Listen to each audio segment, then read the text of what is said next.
ಇದಾದ ನಂತರ ಯಶವಂತ್ MKT ಗರಡಿ, ಜುವೇಲ್ ಸಣ್ಣಗರಡಿ, ಯಶವಂತ MKT ಗರಡಿ.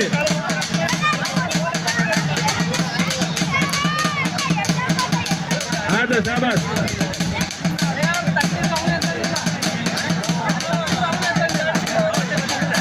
ಯಶವಂತ MKT ಗರಡಿ, ಜುವೇಲ್ ಸಣ್ಣಗರಡಿ ಮತ್ತೆ ಯಶವಂತ ಸಣ್ಣಗರಡಿ, ಸಮರ್ಥ ದಾವಣಗೆರೆ ಇವರು ಸಹ ಸರ್ಟಿಫಿಕೇಟ್ ರೆಡಿ ಇರಬೇಕು. ಇದಾದ ನಂತರ ಪ್ರೀತಿ MKT ಗರಡಿ, ಭೂಮಿಕಾ ಹರಿಹರ, ಮೇಘನ ದಾವಣಗೆರೆ, ಭೂಮಿಕಾ ಹರಿಹರ ಇವರು ಕೂಡ ರೆಡಿ ಇರಬೇಕಮ್ಮ. ರೆಡಿ ಕುಸ್ತಿ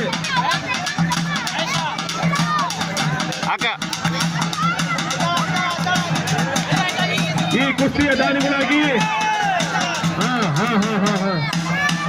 ಯಾರು